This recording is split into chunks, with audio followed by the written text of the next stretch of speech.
first lacing is what I'm looking for. I'm going to do is called a lace lock, and some of you may have been taught by someone like the Athlete's Foot, Active Feet, those guys that you may have bought your shoes from. The reason that we do a lace lock is to stop your foot from sliding forward in the shoe, particularly with your downhill stuff. If you've got blisters at the toes, or you've got problems there, or if you've got anything at the heel, the firmer your shoe is, the less problems you're going to have, okay? If a lot of people think, oh, I've got a blister or I've got problems with my heel, I'll make the shoe loose and that will create, that's actually going to be worse because you're going to get the friction on the back of your heel and your foot's going to slam into the front of the shoe. So what we do is, instead of, normally what you'd do if you were going to use this final hole in the shoe, is you'd go across and you'd sort of do your laces up normally. Instead of doing that, what we want to do is we want to come back around and form a loop, okay? And we do the same on the other side. So what you've got is like little dog ears, okay? Then you get that piece of lace and that threads through the opposite dog ear. Same on the other side. This one threads through the opposite dog ear. And then what we do, and this will be easier if you want to stand sort of up on here, or just sort of yep, cool. Okay. So then what we do is we pull all the laces sort of nice and firm, tongue's nice and tight, and then what we do is we pull down this way. So normally when you do your laces up is you pull that way and then you do the lace. By pulling down, you lock the lace. So you've got these little locks over the lace, and then you do the laces up normally. And what that does is just creates a really firm grip around the heel. Sorry, which way would you mean? I couldn't see behind. Yep, so I'll do that again for you so that you can see.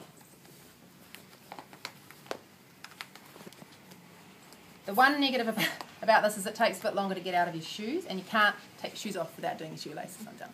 Yeah. Which is better for your shoes anyway. So you've got your little dog ears, okay? This lace goes through the opposite dog ear. This lace goes through the other one.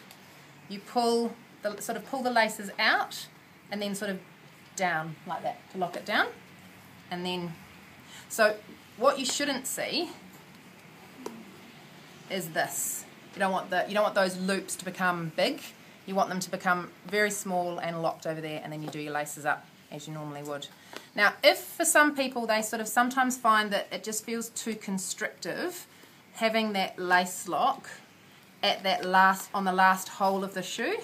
So what you do is you just come down a level. So you just undo the laces and you start at the second to last hole. So form a loop, opposite loop, down, and then lace goes up. Okay, that's lace locking. The second one, actually you're right to stand up there, yep. Good like that. The second one is if you've got, put your foot in. If you've got a foot, like let's say you've got some blisters on your toes, the front of your foot's just really quite sore, and you're really not coping with that, then what you can do is you can open up the front of the shoe, and all you do is you take the laces right out, and you might find that it's happening on one foot and it's not happening on the other. It's okay to do one shoe and not the other. That's fine, as long just to sort of make yourself as comfortable as possible. Actually, slip your shoe off. It might be easy to take it off. So what you do is you just start lacing.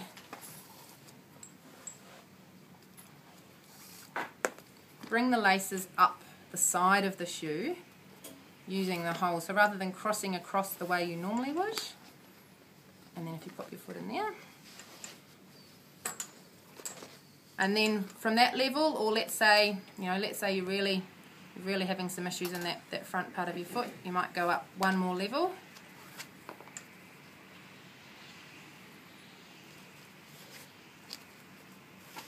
Okay, and then you start crossing over. Okay, and this way the ideal situation is that you'd use the loops sort of to the highest point you can, and then you'd lace lock like we just showed you before. Okay, and what that does, as Alistair will sort of tell you, is that he can sort of move his toes around a little bit more. It's a little bit looser through here. Now it's a similar, and then you obviously lace lock and keep, because you haven't got as much holding the shoe onto your foot, so you want to make sure that the laces sort of around here are going to hold, you know, by lace locking, that's going to keep the shoe in place.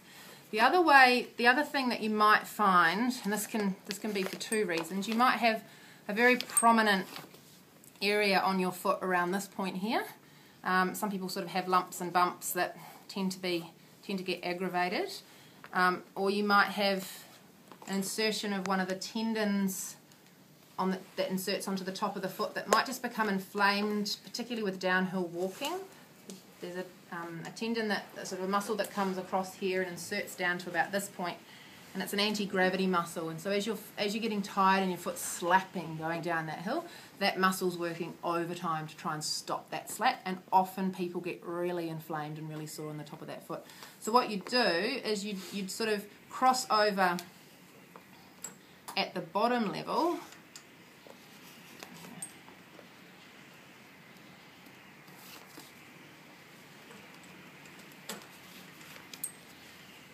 So you'd start normally at the bottom and you'd cross over here.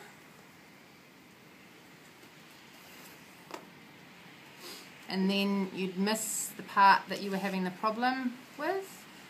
So let's say it's sort of smack bang in the middle of the foot.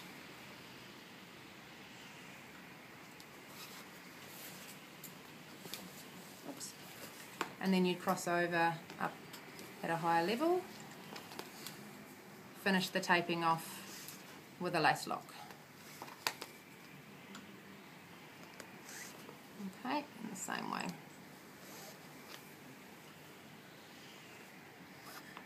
And what's really good is if you guys know how to do this and one of your teammates is complaining of something, then you've got something in your armoury to say, hey, let's try this. It might work, you know, rather than lining up for 2 hours to see the physio or the podiatrist who might tell you exactly what I've just told you. But it's just really handy to sort of have those skills. Placing. Thank you, model.